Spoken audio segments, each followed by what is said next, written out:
Assalamualaikum warahmatullahi wabarakatuh. Anak-anak kelas 7 MTS Nurul Falah, bagaimana kabar kalian? Semoga kalian selalu dalam keadaan sehat dan terus tetap mempertahankan semangat kalian dalam menjalani proses pembelajaran, baik hari ini ataupun nanti hari-hari yang akan datang. Oke, untuk mata pelajaran Bahasa Indonesia, selamat datang kembali di video pembelajaran Bahasa Indonesia. Bertemu lagi dengan Ibu. Kalian bisa buku mata pelajaran Bahasa Indonesianya di halaman 70 untuk kelas 7. Kita hari ini akan mempelajari tentang kebahasaan dalam teks prosedur. Nah, minggu lalu kalian kan sudah mencoba untuk menyusun teks prosedur, bagaimana memainkan alat musik, ya kan? Kalian membuat teks prosedur, cara memainkan alat musik tradisional.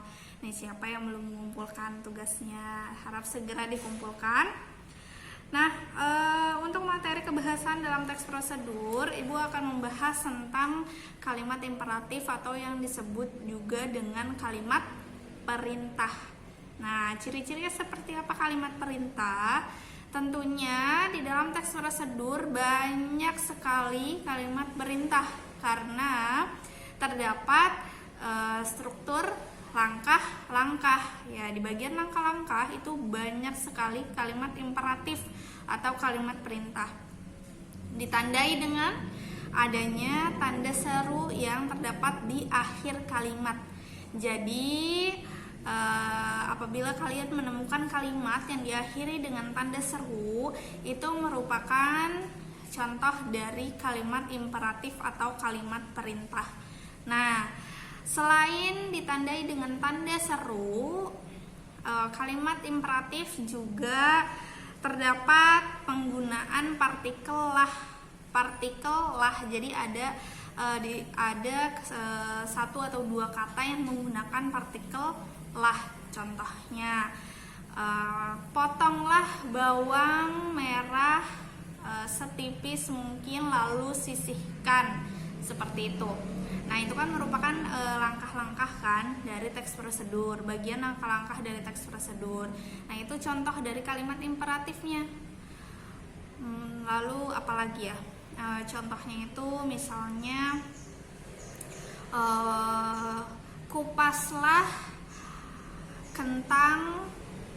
kulit kentang sebersih mungkin, seperti itu. Nah, itu beberapa contoh dari kalimat imperatif. Nah, jangan lupa di akhir kalimat ditandai dengan tanda seru untuk memudahkan para pembacanya mengetahui bahwa ini merupakan kalimat perintah atau kalimat imperatif.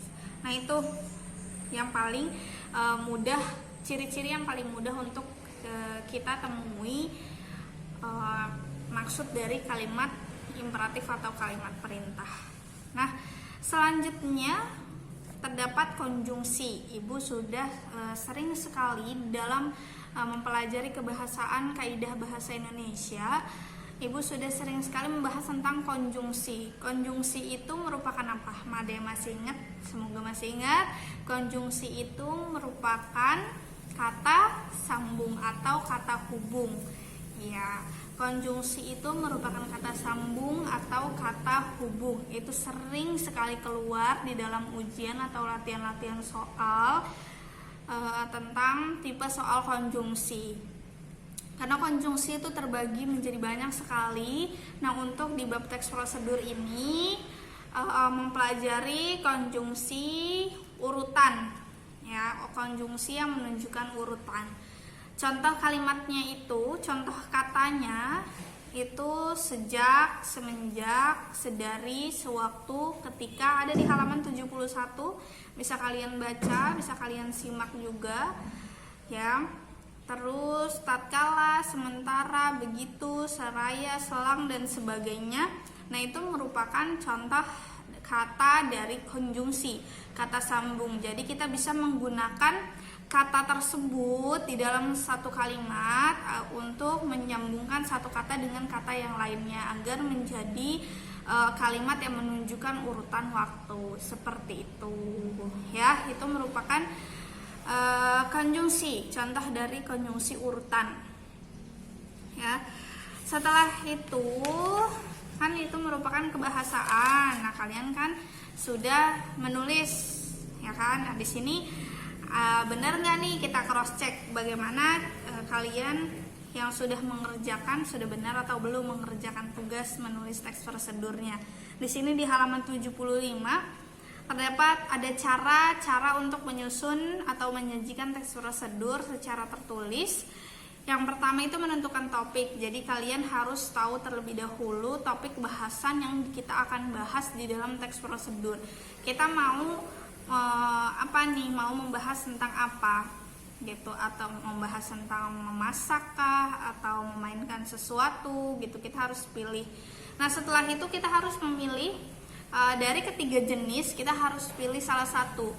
Kita mau membuat, melakukan atau memainkan. Setelah kita menentukan topiknya, lalu kita pilih memainkan, membuat atau melakukan ya. Jadi jenis yang memang sesuai dengan topik yang kita sudah pilih.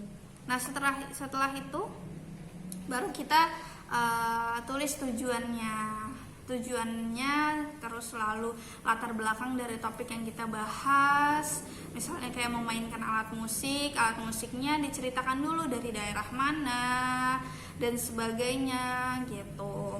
Terus setelah itu mencari data, jadi kita cari tahu datanya. Nah, tadi kan sudah dimulai ya, dalam menulis tujuan pun kita harus punya data yang memang kita sajikan di dalam teks prosedur. Di sini mencatat alat dan bahan. Dalam mencari data otomatis kita mencari tahu kan, pastinya kita mencari tahu alat-alatnya yang kita butuhkan apa, bahannya yang kita butuhkan apa dalam membuat teks prosedur. Baru kita tulis secara rinci, secara detail. Lalu setelah menulis alat dan bahan, kita menulis langkah-langkahnya, langkah-langkah dalam membuat, memainkan atau melakukan sesuatu yang sesuai dengan topik tadi. Nah, yang terakhir baru kita menuliskan teks prosedur secara padu gitu. Nah, itu merupakan cara atau langkah-langkah dari penyajian teks prosedur secara tertulis. Nah, bagi anak-anak ibu yang belum mengumpulkan tugas, diharapkan mengumpulkan tugasnya sesuai dengan jadwal yang sudah ibu informasikan di minggu lalu. Kalaupun memang sudah selesai, bisa langsung dikumpulkan tugasnya. Oke, itu saja untuk materi kelas 7 hari ini. Jadi kita pembahasannya hari ini tentang kebahasaan di dalam teks prosedur.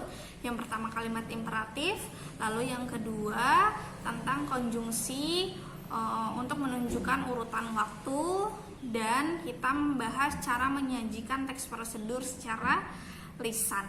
Nah, itu kalian baca lagi, lalu kalian pahami lagi, kalian ulas lagi, kalian simak lagi videonya agar bisa lebih paham materinya. Seperti biasa, kalaupun memang ada pertanyaan bisa langsung hubungi ibu via WhatsApp ya. Tapi tetap ingat waktu dalam menghubungi, dalam memberikan pertanyaan, jangan larut malam terusnya chatting ke ibu gitu. Ibu ya udah tidur juga kan. Nah, jadi misalnya kalau emang mau tanya bisa dari pagi sampai sore jam 3 ibu masih bisa balas. Seperti itu ya. Itu saja untuk materi hari ini. Semoga bermanfaat untuk kalian dan bisa bermanfaat juga untuk sekeliling kalian. Semoga kalian selalu dalam keadaan sehat dan semoga kalian juga selalu ditambahkan kecerdasannya dan rajin dalam menuntut ilmu. Baik, itu saja. Terima kasih. Assalamualaikum warahmatullahi wabarakatuh.